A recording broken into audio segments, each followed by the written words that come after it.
Hello everyone, welcome to Chahan Institute. How are you all? Hope you all are doing well. हमारी ये disaster management की series चल रही है जिसमें हमें एक न्यू टॉपिक कवर करना है जो कि है हमारा एटमॉस्फेरिक टेम्परेचर। तो चलिए स्टार्ट करते हैं। देखो, एटमॉस्फेरिक टेम्परेचर मीन्स कि जो एटमॉस्फेयर की जो लेयर्स होती हैं उन लेयर्स पर किस लेयर का क्या टेम्परेचर है ये डिटरमाइन करना। ठीक है, अलग अलग लेयर पर अलग अलग टेम्परेचर होता है। कौन सी लेयर्स होती हैं? 5 लेयर्स होती हैं हमारी एटमॉस्फेयर की। वो है हमारी troposphere, stratosphere, thermosphere, exosphere, right, mesosphere. तो इन सब लेयर्स पर अलग अलग टेम्परेचर को डिटरमाइन करना कि किस लेयर पर कितना टेम्परेचर होता है, वही हमारा एटमॉस्फेरिक टेम्परेचर कहलाता है। ठीक है, atmospheric temperature is a measure of temperature at different levels of the earth atmosphere। मैंने बताया ना, एटमॉस्फेरिक टेम्परेचर क्या है? मेजरमेंट करना टेम्परेचर का different level of earth atmosphere. तो अर्थ एटमॉस्फेयर की 5 लेवल्स होती हैं, उन पर क्या क्या टेम्परेचर है उसका मेजरमेंट करना ही हमारा क्या होता है? Atmospheric temperature. देखो, ये जो लेयर्स हैं इन पर ना, सब लेयर्स पर हमारा जो है अलग अलग टेम्परेचर होता है। अभी हम डिटेल में देखेंगे उसको। It is govern by many factor such as incoming solar radiations, humidity and altitude. अब ये जो टेम्परेचर है ये कैसे डिटरमाइन होता है? बहुत सारे फैक्टर्स हैं जो इसको अफेक्ट करते हैं। जैसे कि हो गया हमारा सोलर रेडिएशंस, जैसे जितनी ज़्यादा सोलर रेडिएशन जिस लेयर पर आएगी उतनी ज़्यादा हीट होगी उस लेयर पर, और जिस लेयर पर सोलर रेडिएशन हमारी नहीं आएगी वहाँ पर हमारी इतनी हीट नहीं होगी, है ना। फिर वो क्या कह रहे थे? Temperature of the atmosphere varies with the distance from the equator and height above the surface. तो वो कह रहा है जो टेम्परेचर है हमारे एटमॉस्फेयर का वो वेरी करता है, अलग अलग होता है डिस्टेंस पे। जैसे कि इतनी दूरी पर कुछ और टेम्परेचर है ना, फिर थोड़ा आगे गए तो कुछ और टेम्परेचर होगा, फिर आगे गए कुछ और टेम्परेचर होगा। मतलब वही के लेयर्स जैसे जैसे बढ़ती जाएंगी हमारा जो टेम्परेचर है वो भी हमारा वेरी करता जाएगा, अलग अलग होता जाएगा। The way temperature change with height और the vertical temperature profile divide the atmosphere into 4 layers. अब जो हम देखो, वैसे तो हमारी अर्थ एटमॉस्फेयर की 5 लेयर्स होती हैं, लेकिन जो हमें टेम्परेचर स्टडी करना है वो सिर्फ 4 लेयर्स का करना है। जो हमारी लास्ट लेयर होती है ना, एक्सोस्फेयर, उस पर हमें टेम्परेचर मेजर नहीं करना, क्योंकि वो तो एक तरह से वो वाला एरिया था ना जहाँ पे हमारी सैटेलाइट ऑर्बिट करती है, अर्थ के चक्कर लगाती है। तो वहाँ पे थोड़ा अभी तक डिटरमाइन करना पॉसिबल नहीं है। तो हमें जो स्टडी करनी है वो सिर्फ इन 4 लेयर्स पर करनी है अर्थ के टेम्परेचर की। कौन कौन सी लेयर है वो? ट्रोपोस्फेयर, स्ट्रेटोस्फेयर, मेसोस्फेयर और हमारी जो लास्ट है वो इसमें थर्मोस्फेयर है, राइट। तो अभी हम इन चारों पर डिटेल में करते हैं टेम्परेचर की स्टडी। ये चारों के नाम आ गए हमारे, ट्रोपोस्फेयर, स्ट्रेटोस्फेयर, मेसोस्फेयर, थर्मोस्फेयर।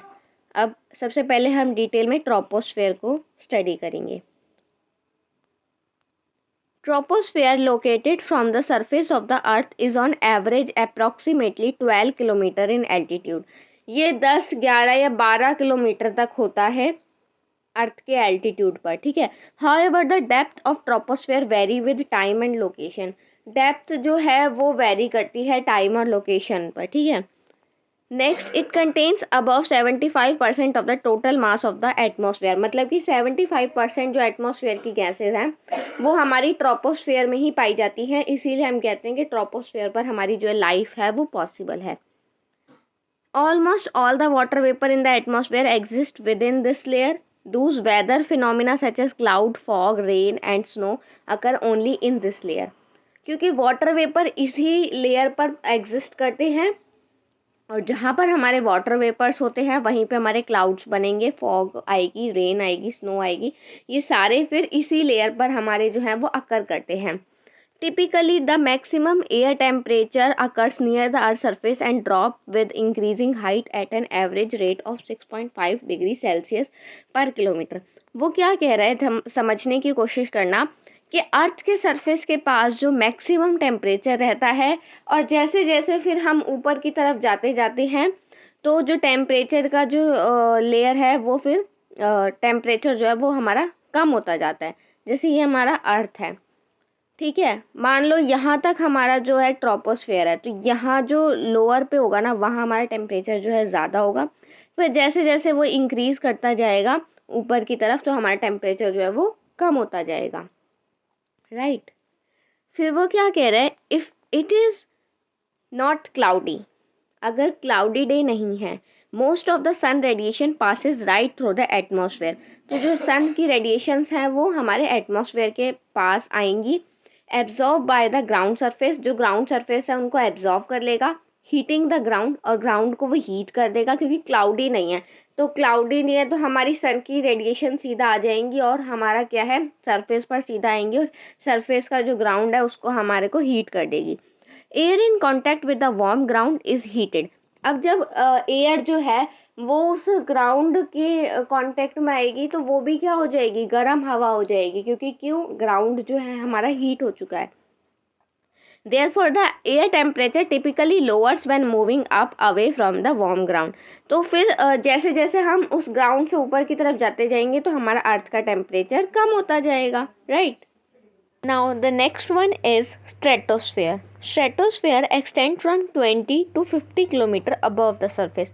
अब जो stratosphere layer है हमारी वो 20 से 50 किलोमीटर तक हमारी जो है extend हो सकती है। In the lower part which extend from the top of the troposphere. lower part उसका कहाँ से extend होना start होता है, top of troposphere। जैसे कि ये हमारा troposphere था, ये वाली layer, ये वाली जो layer थी, तो इसका टॉप जो है वहाँ से स्ट्रेटोस्फेयर एक्सटेंड होना स्टार्ट करता है to about 30 to 35 kilometre. The temperature is almost constant और इंक्रीजिंग स्लाइटली विद हाइट, और जैसे जैसे हाइट पे जाता जाता है तो टेम्परेचर थोड़ा जो है वो क्या होता जाता है, हमारा इंक्रीज होता जाता है। Above 35 kilometre the temperature actually increases with height at an average rate of 5 degree Celsius पर किलोमीटर, और हर किलोमीटर के हिसाब से 5 डिग्री सेल्सियस का जो है हमारा फ़र्क आता जाता है। जितना ऊपर जाते जाएंगे 5 डिग्री सेल्सियस जो है हर किलोमीटर पर बढ़ते जाएगा। 1 किलोमीटर गए 5 डिग्री, फिर 2 किलोमीटर गए फिर 5 डिग्री, तो ऐसे कर करके temperature increases with altitude because ozone gas molecule present in this layer absorb sun's ultraviolet radiation creating heat energy. तो इसमें जो हमारी ओजोन जो गैस है वो प्रेजेंट होती है, और वो जो है हमारी यूवी रेडिएशन को क्या कर लेती है, एब्जॉर्ब कर लेती है। यूवी रेडिएशंस हमारी कहाँ से आती है, सन से आती हैं, जो कि हमारे लिए बहुत हार्मफुल होती हैं। तो जो भी हमारी ओजोन जो लेयर है वो हमारी स्ट्रेटोस्फेयर लेयर में जो है प्रेजेंट रहती है, और वो हमारी यूवी रेज को एब्जॉर्ब कर लेती है, right. Now the next one is mesosphere. The region of mesosphere extends from 55 to 85 kilometre. जो रीजन है मेसोस्फेयर का वो 55 किलोमीटर से 85 किलोमीटर तक है। Most metros burn up in the mesosphere, और जो बहुत सारे जो हमारे मेट्रोज होते हैं वो मेसोस्फेयर में हमारे बर्न हो जाते हैं। टेम्परेचर जो है in this layer decreases as height increases, जैसे अब टेम्परेचर अभी तक तो इंक्रीज हो रहा था, अब डिक्रीज होना स्टार्ट हो गया हमारे मेसोस्फेयर पे। जैसे जैसे हम हाइट पे जाते जाएंगे वैसे वैसे हमारा टेम्परेचर जो है वो डिक्रीज होता जाएगा, right. Next one is thermosphere. Thermosphere is the region above the top of mesosphere. अब टॉप ऑफ मेसोस्फेयर के अबव जो रीजन है वो हमारा थर्मोस्फेयर होता है। This layer can extend up to 400 kilometres in altitude, और ये वाला रीजन जो है हमारा 400 किलोमीटर या हम कह सकते हैं 550 तक भी ये हमारा थर्मोस्फेयर जो है एक्सटेंड होता है। High energy X rays and UV radiation from the sun are absorb in this region, और जो यूवी रेज हैं वो इस रीजन में भी एब्जॉर्ब होती हैं। इसका मतलब पहले जो यूवी रेज हैं वो थर्मोस्फेयर में एब्जॉर्ब होती हैं, उसके बाद फिर वो जब थोड़ा थोड़ा अर्थ के क्लोज आती हैं तो हमारी जो स्ट्रेटोस्फेयर लेयर है वहाँ पे एब्जॉर्ब होती थी।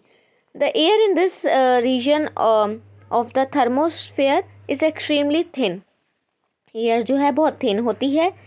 इन profuse free electron and make one feel freezing cold. और यहाँ पे जो इलेक्ट्रॉन्स होते हैं हमारे वो मूव कर रहे होते हैं। The top of the thermosphere can be found anywhere between 500 and 1000 kilometre. मैंने बताया ना जो इसका टॉप है वो 500 या 550 या फिर देखो वो कह रहे हैं 100 किलोमीटर तक भी हमारा इसका जो टॉप है वो हमारा एक्सटेंड हो सकता है। Temperature in the upper thermosphere can range from 5 degree Celsius to 2000 degree Celsius. जो टेम्परेचर की जो रेंज है अपर थर्मोस्फेयर में वो 500 डिग्री सेल्सियस से 2000 डिग्री सेल्सियस तक है, क्योंकि ये जो लेयर है ये सन के बहुत क्लोज है तो वहाँ पे बहुत ज़्यादा हीट होगी, राइट। तो इसी के साथ जो हमारा एटमॉस्फेरिक टेम्परेचर टॉपिक है वो कंप्लीट हो चुका है। आई होप आपको क्लियर हुए होंगे। हमें सिर्फ जो है 4 लेयर्स में ही टेम्परेचर को स्टडी करना था। इसी के साथ हमारे जो ये टॉपिक है वो कंप्लीट हो गया है। अगर वीडियो पसंद आई तो वीडियो को लाइक कीजिए, चैनल को सब्सक्राइब कीजिए और बेल आइकन को प्रेस कीजिए ताकि मेरी लेटेस्ट वीडियो की अपडेट आपको मिलती रहे। बने रहिए हमारे साथ डिसास्टर मैनेजमेंट की सीरीज़ में। Thank you.